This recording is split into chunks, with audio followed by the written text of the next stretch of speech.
Magandang araw mga kaibigan. Good news po itong pag-usapan natin.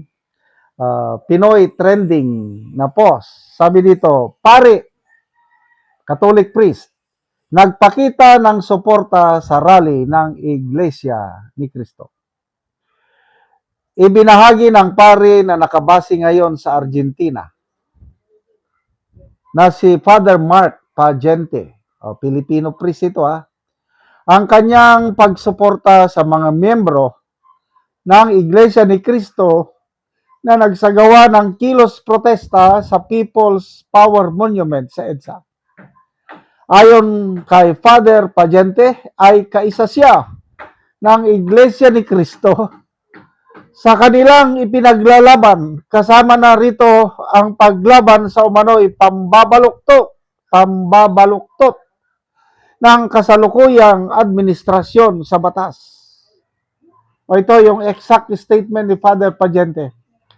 To all my fellow Filipinos who love our country and are present at EDSA, as a priest of Christ, I bless you in the name of the Father and of the Son and of the Holy Spirit.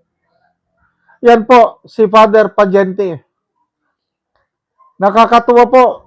Marami pong salamat, Father, sa pakikisa mo sa laban ng sambayanang Pilipino.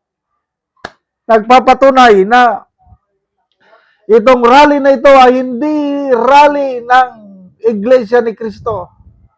Rally na ito ng mamamayang Pilipino na nagmamahal sa ating bansa. Mga mamamayang Pilipino na iniisip ang kinabukasan ng ating mga anak at mga apo. Kasi kung tatahimik tayo ngayon, wala nang kinabukasan ng ating mga anak at apo. Kung magpapatuloy ang ginagawa ng gobyernong ito, na sabi ni Senator Amy, manhid, lasing sa kapangyarihan. Ano pa yung sabi niya? Bangag! Wala nang pakialam. So, salamat at may Iglesia ni Cristo na tumayo. Salamat at may Senator Marcoleta. And of course, yung kasama niyang senador sa minority bloc. Salamat at may Senator Jinggoy tayo, Senator Bato, Senator Cayetano, Senator Amy, lahat sila na minority bloc. Salamat.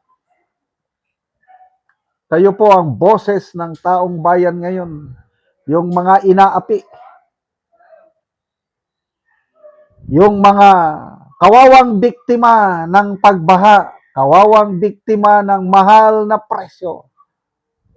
Samantalang ang mga nasa poder sa gobyerno, tinatamasa nila ang karangyaan dahil nasa kanila ang kapangyarihan sa paggastos sa pondo ng taong bayan.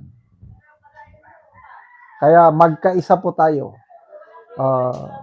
I believe hindi lang si Father Pagente ang may ganitong I believe maraming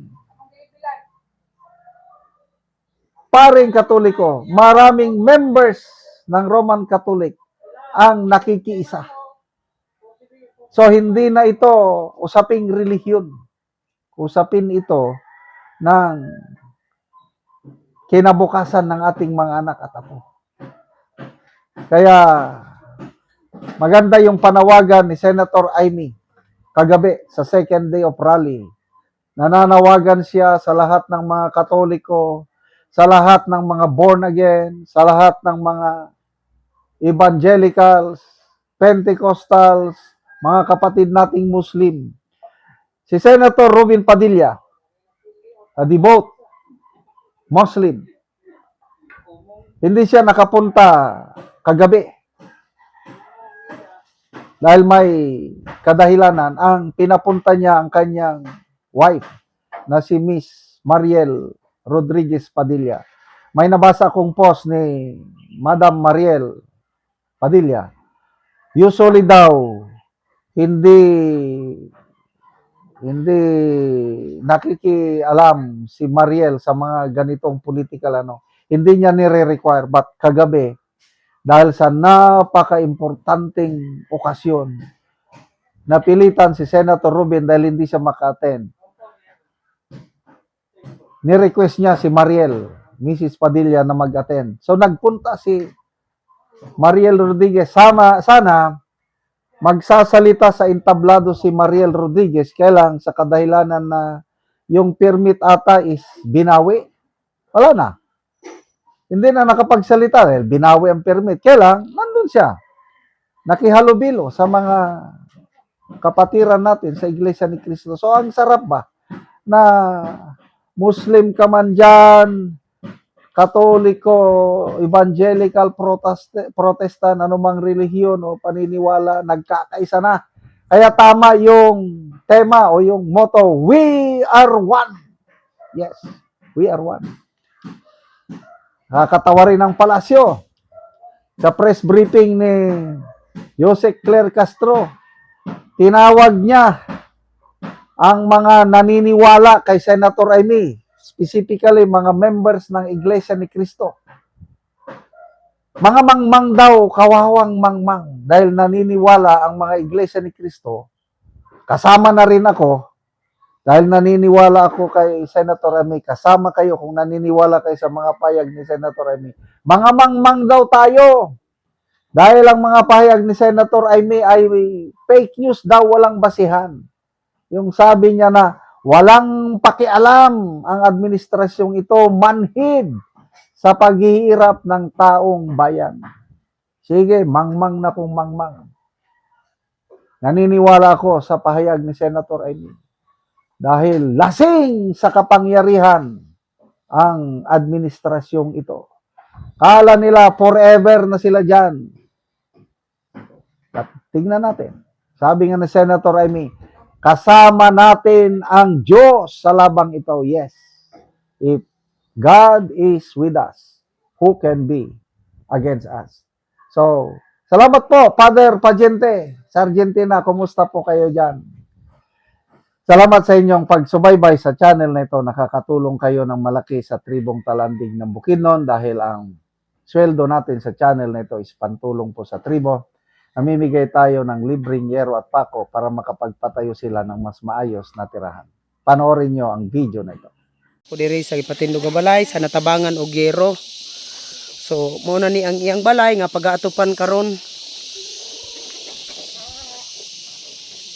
Og mao na ni ang yero nga nahatag natabang sa ilaha nga ilang pag-iatok.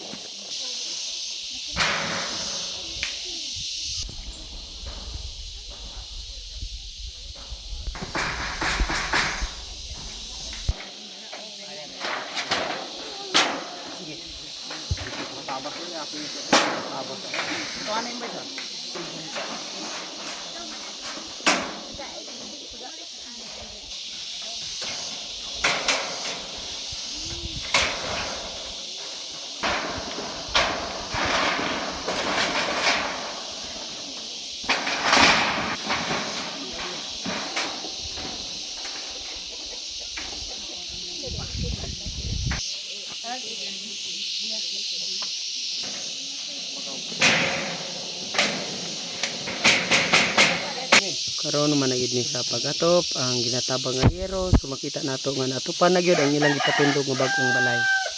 Kaya sa Ginoo, nakabalay na gid ko. Nagagatag kasi tamas pud kayo.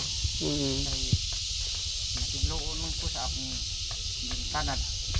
Oo. So pila na ka tuig nga nakigpuyo lang ka sa imong ginikanan?